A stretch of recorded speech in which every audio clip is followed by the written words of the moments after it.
Hi everybody, this is Dan again with CleanGuru. So, is there a way to make a lot more money without a lot more work?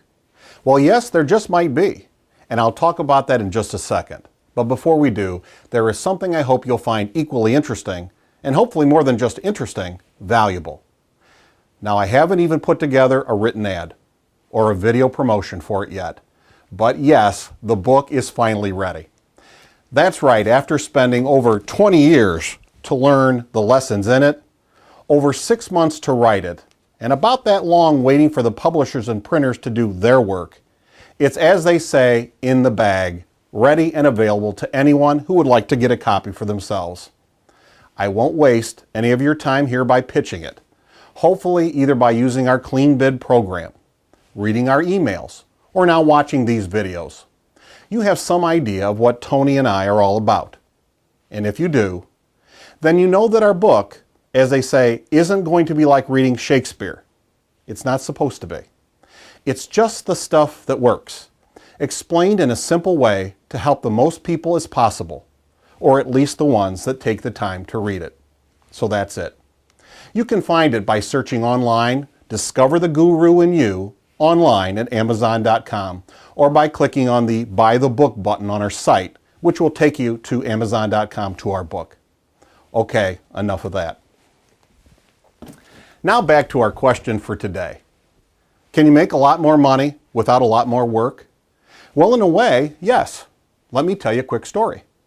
For a long time, Tony and I were afraid to take on bigger jobs. We had gotten used to cleaning buildings where the monthly bill was about $250 to $500 a month. The profit margins were good, and we knew how to take care of them. So we were just satisfied trying to get as many of them as we could. We thought by getting a lot of these smaller accounts, at least our eggs wouldn't all be in one basket. And there was some truth in that. Plus, there were a lot of jobs in that price range.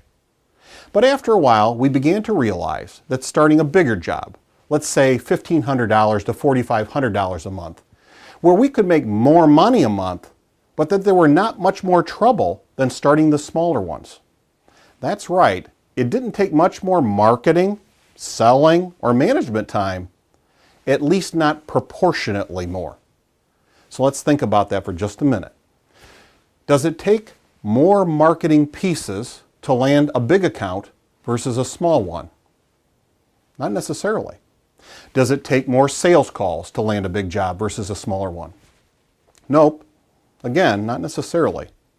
Does it take more walkthroughs to land a bigger job versus a smaller one? Well, you get the idea. When you're selling to your customer, does it take more time to pitch your cleaning program to a big account than it does to a small one? Well, maybe, but not necessarily a lot more. Let's keep going. If you land the account, how much harder is it to hire a few cleaning people than just one? A little, but not necessarily a lot. How much longer does it take to supervise and check on a big account versus a small one? A little more, but again, not necessarily a lot more. I hope you can begin to see what we began to see, that while the bigger accounts can take more work to handle, they generally don't take proportionately more. And that's something to think about. And next time, we will keep going on this topic by getting into the nuts and bolts of it, this potentially valuable idea. Plus, I'll also share with you a story about what Tony and I saw while sitting in the lobby of a big, beautiful downtown office building one day that taught us a valuable lesson and how it can dramatically help you in your cleaning business. That's it. Until next time, remember, you can do this. You really can.